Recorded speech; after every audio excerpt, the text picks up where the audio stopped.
वहाँ से गुजरे तो बाबा लोग, वहाँ बहुत पत्थरा हैं चित्रकूट के आगे, बड़ी बड़ी शिला, सुंदर सुंदर, जो अच्छी चट्टान दिखे, बाबा उसमें चिन्ह लगा दिए, है ना। कोई लाल से, कोई कछुआ, बाबा दौड़े, पत्थरा, सब पत्थरन में चिन्ह लगाए, ये मेरा पत्थरा, ये मेरा पत्थरा, ये मेरा पत्थरा।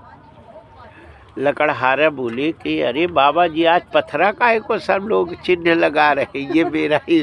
बोले उसको नहीं छूना, वो मेरा है। साधु लोग बोले राम जी आ रहे, राम जी आ रहे, सो पत्थरा से क्या। बोले राम जी के चरण का एक बहुत बड़ा काम है। बोले क्या है। बोले उनका धूल जिस पत्थरा में लग गया वही औरत बन जाता है। तो जितने पत्थरा हमारे होंगे उतनी औरतें हमारी, और जितनी पत्थरा में ये हमारे रंग वाले हमारी।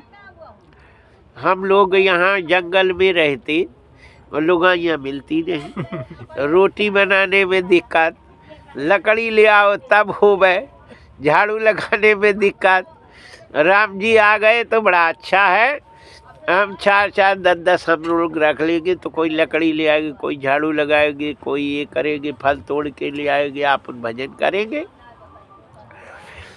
तो ये साधु लोग, अच्छा साधु की तो बात छोड़ो, जब शादी भई और सखियां ने, सीता ने राम को वरमाला डाल दी, सखियों ने सीता से कहा पैर छुओ, ये तुम्हारे पति हैं, पैर छू।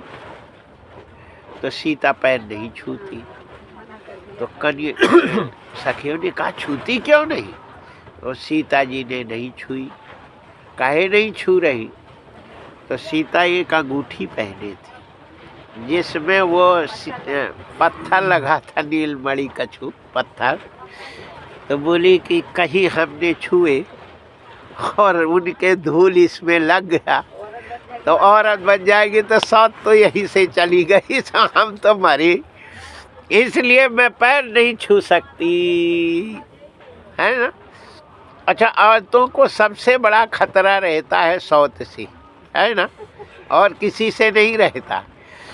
अच्छा, पति कछु करे, कोई कुछ कहे तो वो नहीं सुनती, है ना, नहीं। और कहीं यदि देवर, है ना, कह देव है भाभी सुनो, तो बोले का।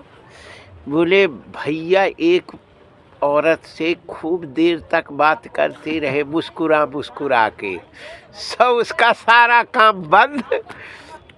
पति को तो रिमांड में वो आते ही ले लेती है ना। भारी नाटक करने के बाद जब तक वो देवर नहीं कह देता कि हमने मजाक आए करे हैं, तब तक वो पति का तो पीछे नहीं छोड़ती। जय जय श्री सीताराम। इतनी खतरनाक काम है। सीता जी राम जी के पैर नहीं पड़ती जब तक वो अंगूठी उतार के और सखी को नहीं दी, तब तक उन्होंने पैर नहीं पड़ा। जरा तुलसी बाबा लिखते हैं, तुलसी बाबा चौपाई में लिखते हैं कि गौतम तीय गति सुरति करी। गौतम स्त्री की गति को सुनकर गौतम तीय गति सुरति करो, और नहीं पर सतपद पान। मन बिह से रघुवंश मनि प्रीति अलौकिक जान।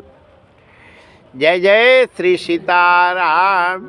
अच्छा, एक गौतम स्त्री की चर्चा सब जगह फैल गई, जहाँ जहाँ में वही। अब बाबाओं की तो हाल है ही है। तो भगवान केवट के पास गए और केवट उनको पास ही नहीं आने देता। बोले वहीं खड़े रहो, इधर नहीं आ जाना। राम जी ने कहा काहे भैया ऐसा क्यों करता है। बोले तुम्हारे पैर की धूल कहीं नाव में लग गई तो ये औरत बन जाएगी। अब मेरी घरवाली बहुत खतरनाक है? अकेले यदि कोई औरत आवे और कहे हमें पार कर दो, तो घर वाली खड़ी हो जाए, बोले बिल्कुल नहीं जा सकते जब तक पूरे ना आ जाएं, हैं? और कहीं ये नाव बन गई औरत, तो मुझे तो मार मार के झाड़ू और होलिया बिगाड़ देगी, हम पिटेंगे नहीं। अब यही प्रतिपालो सब परिवारू, नहीं जानो कछु और कवारू, जो प्रभु पार अवसी गाछहु, तो मोहि पद पदोम पखारन कहू। बिना पैर धोए तो हम तुम्हें नाव में छूने नहीं देंगे। प्रसंग बड़ा है, लेकिन हम आगे चलते हैं। भगवान श्री कृष्ण ने उन गोपियों को केवल देखा था, वह दृष्टि मात्र से उनके सारे विकार दूर हो गए। भगवान किसी भी स्त्री का स्पर्श नहीं किए, और न भगवान के 16,108 पत्नी थी, उन किसी पत्नी को छुआ ही नहीं। और उनके सब 10-10 लड़के हुए। तो कहते हैं कि भगवान सदैव मोर का पंखा लगाते हैं।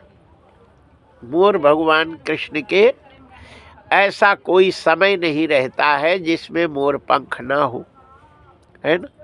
लेकिन राम ने कभी मोर पंखा नहीं लगाया, कि लगाए हैं कभी? आए रामायण पढ़ती हो? आए पढ़, अबे पूरी नहीं भाई,